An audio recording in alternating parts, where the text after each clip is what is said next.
Exercise 5.1, question number 4. Show that this vector function sin square t I plus 10t j plus 1 upon t k is continuous at t is equal to pi by 4. हमें ये मालूम करना है कि ये show करना है कि ये जो फंक्शन है कंटिन्यूस है किस पॉइंट पे, किस वैल्यू पे, पाई बाय 4 पे। देखिए फंक्शन कंटिन्यूस कब होता है। देखिए फंक्शन कंटिन्यूस तब होता है जब किसी वेक्टर फंक्शन का वैल्यू t के वैल्यू पे वो बराबर हो, इज इक्वल टू, वो बराबर हो किसके, लिमिट ऑफ वेक्टर फंक्शन के, लिमिट ऑफ वेक्टर फंक्शन के, when t approaches to t naught. देखिए ये जो t नॉट है, t is equal to t naught, यहाँ पे जो t नॉट है वो पाई बाय 4 है, यानी कि ये कोई रियल नंबर होगा। t नॉट क्या होगा, कोई रियल नंबर होगा। कोई रियल नंबर अगर हम उसी वेक्टर फंक्शन में रखेंगे, जो भी आंसर आएगा वो आंसर उसी वेक्टर फंक्शन की लिमिट फाइंड करने के बाद दोनों बराबर होंगे तो हम कहेंगे वो फंक्शन क्या है, कंटिन्यूस है। सिंपली मैं ऐसे लिख देता हूँ, शॉर्टकट में हम ऐसे लिख सकते हैं कि भाई वेक्टर फंक्शन उसी एक वैल्यू पे उसका जो आंसर आएगा वो बराबर होगा limit t approaches to t naught. उसी पॉइंट पे जो t नॉट फंक्शन में रखेंगे वही हम वैल्यू जो है वो लिमिट में, उसी वेक्टर फंक्शन की लिमिट में पुट करेंगे। दोनों अगर इक्वल आ जाए तो हम कहेंगे कि वो फंक्शन जो है वो कंटिन्यूस है।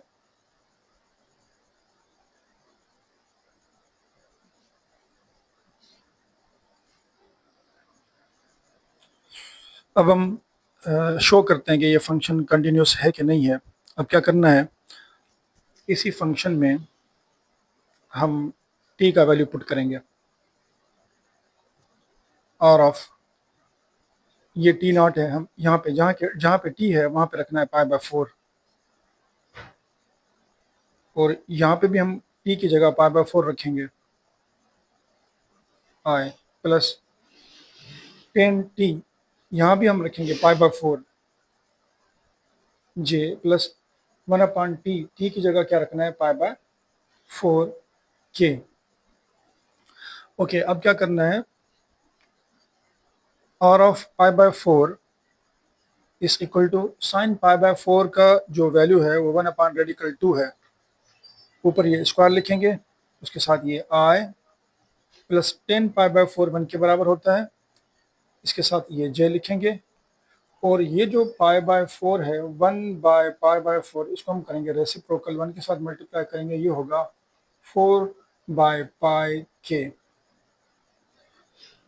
अब सिंप्लीफाई करते हैं, pi by 4 is equal to 1 का स्क्वायर 1 होगा, स्क्वायर और रेडिकल ये हम कैंसिल कर देंगे तो क्या बचेगा, 2i plus 1j, j1 the j, plus 4 by pi के। ये है वैल्यू ऑफ वेक्टर फंक्शन। अब हम क्या करेंगे, हमें ये प्रूफ करना है कि भाई अगर इसी पॉइंट पे हम लिमिट फाइंड करें इस फंक्शन की, अगर दोनों का आंसर सेम आ रहा है, यानी कि ऐसा आंसर आ रहा है, तो हम कहेंगे वो फंक्शन कंटिन्यूस है। देखिए हम क्या करेंगे, अब हम इसकी लिमिट फाइंड करेंगे।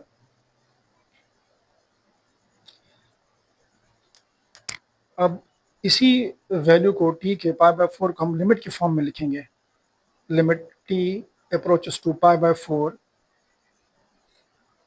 Sign square t i plus 10t j plus 1 upon t के। अब क्या करना है, जहाँ पे t है हम पाई बाय 4 रखेंगे, यहाँ रखेंगे sine square pi by 4 i, यहाँ पे रखेंगे 10 पाई बाय 4 j,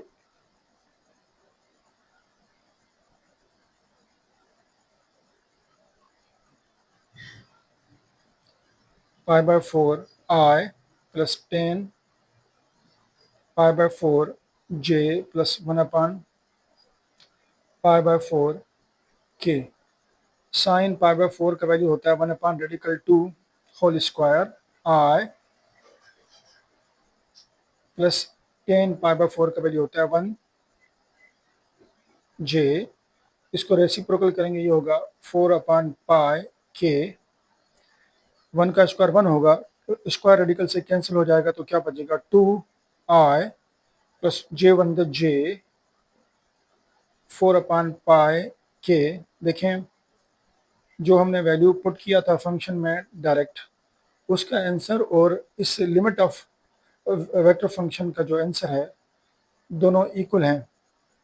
तो ये प्रूव हो गया कि ये जो फंक्शन है क्वेश्चन नंबर 4 ये कंटिन्यूस है।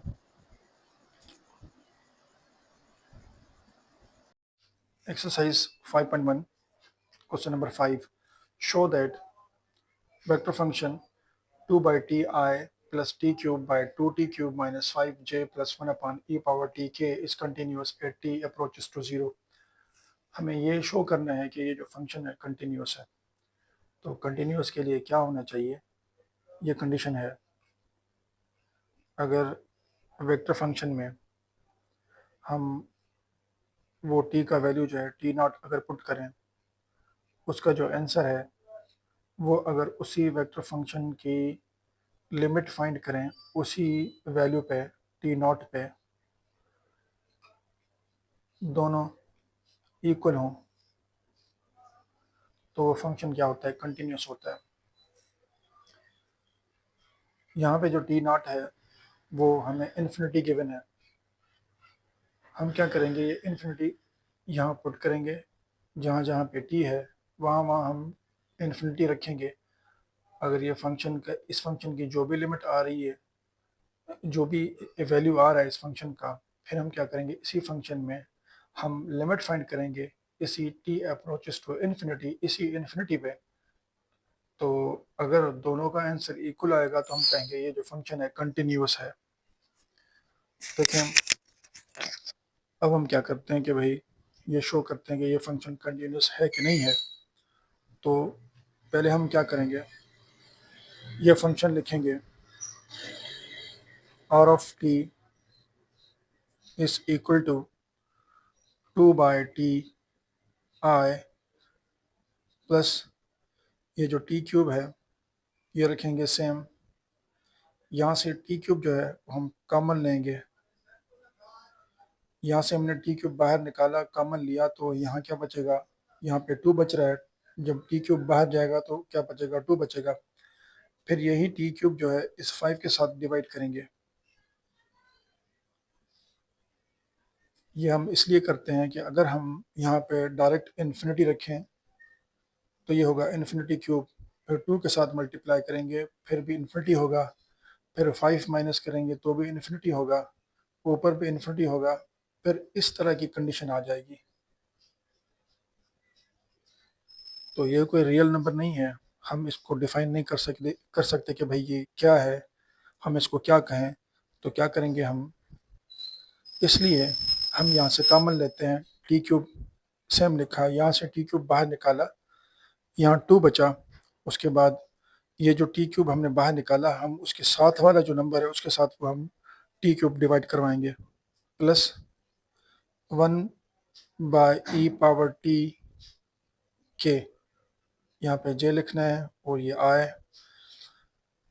अब ये टी क्यूब से कैंसिल हो गया। अब हम टी की जगह पुट करेंगे इन्फिनिटी, यहाँ रखेंगे 2 पावर इन्फिनिटी आए, यहाँ बचेगा 1, ये है 2, 5, यहाँ रखेंगे इन्फिनिटी और ये लिखना है जे सेम प्लस 1 बाय, यहाँ रखेंगे हम इन्फिनिटी और ये के लिखेंगे same. Any constant over zero, अगर नीचे ज़ीरो हो ऊपर कोई भी कांस्टेंट हो तो ये ज़ीरो के बराबर हो जाता है। ज़ीरो को हम आई के साथ मल्टीप्लाई करेंगे तो ये ज़ीरो हो जाएगा। 1 बाय 2 माइनस ये ऊपर कांस्टेंट है, नीचे इन्फिनिटी है, तो ये भी 0 हो जाएगा। जे और यहाँ रखेंगे ये ई पावर इन्फिनिटी इन्फिनिटी होगा, और ये के। देखें ये 1 बाय इन्फिनिटी ये भी कांस्टेंट है, तो ये 0 के बराबर हो जाएगा। 0 को के साथ मल्टीप्लाई करेंगे तो ये 0 होगा, और ये है 1/2 जे, और ये 0 है। 0 अगर ना लिखें, 0 अगर हम इसमें ऐड करें तो कोई फ़र्क नहीं पड़ेगा। आंसर क्या आएगा? 1/2 जे।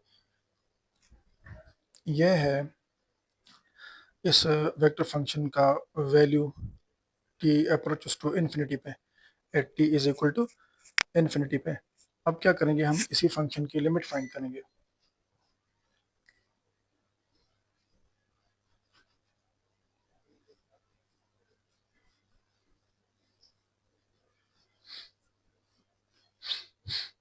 इसको हम ऐसे लिखेंगे कि भाई जो r ऑफ इन्फिनिटी जो है उसका आंसर ही आया है। अब क्या करेंगे, हम लिमिट फाइंड करेंगे। लिमिट फाइंड करने के लिए हम लिखेंगे limit t approaches to infinity 2/ti plus t cube by 2t cube minus 5j plus 1/e⁻t के। अब हमें क्या करना है कि हर स्केलर फंक्शन को अलग से लिमिट लिखनी है। तो लिखेंगे limit t approaches to infinity 2/ti, यहाँ लिखेंगे हम t approaches to infinity t cube by 2t cube minus 5j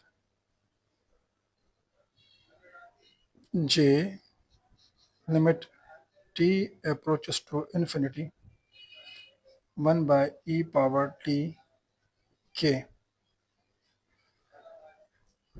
देखें आंसर के कैसा आना चाहिए, ऐसा आंसर आना चाहिए, 1/2j आना चाहिए।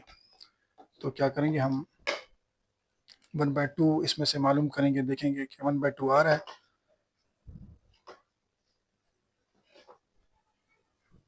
यहाँ रखेंगे लिमिट पुट करेंगे इन्फिनिटी 2/इन्फिनिटी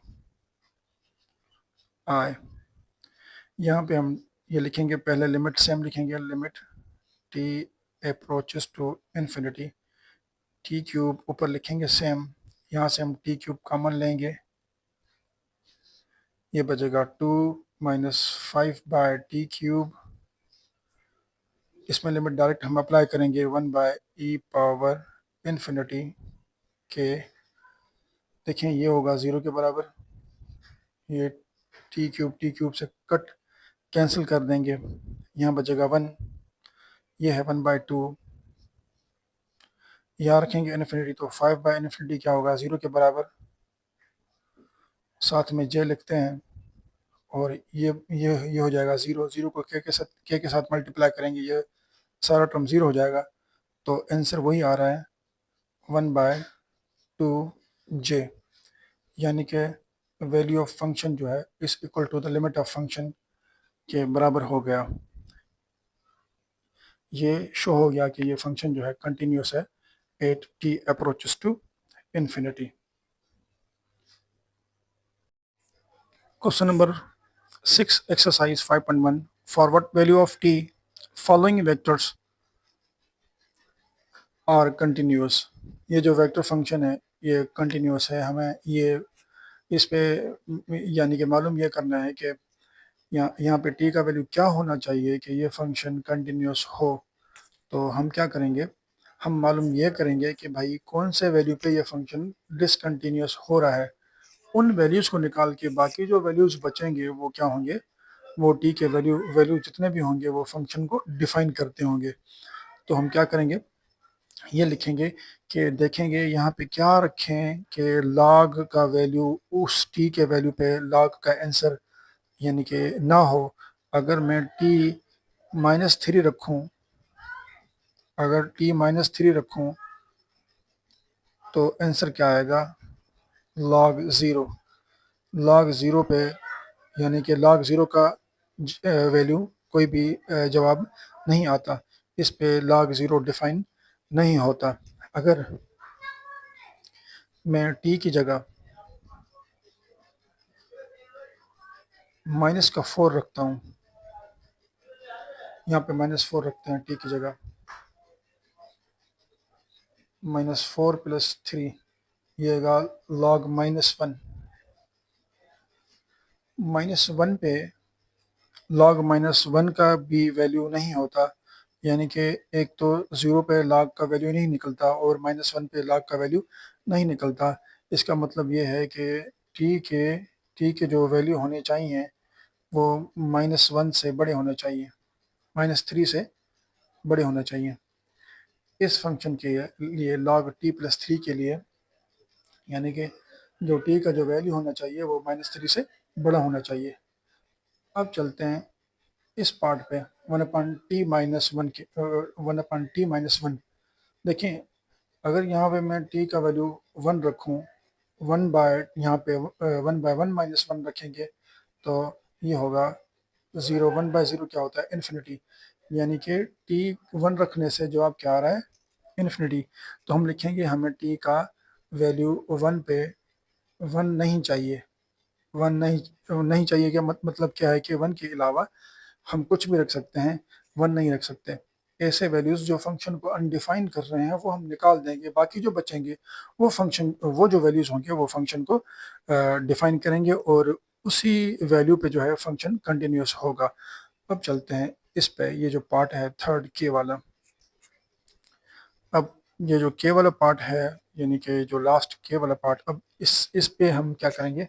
देखें, अगर यहाँ पे मैं रखता हूँ t का वैल्यू +-2, ठीक है, यहाँ पहले प्लस का 2 रखेंगे और यहाँ प्लस का 2 रखेंगे तो 4 होगा। 4 -4 + 4 0 के बराबर होगा। ऊपर 2 + 2 4 होगा। 4/0 क्या होगा, इन्फिनिटी।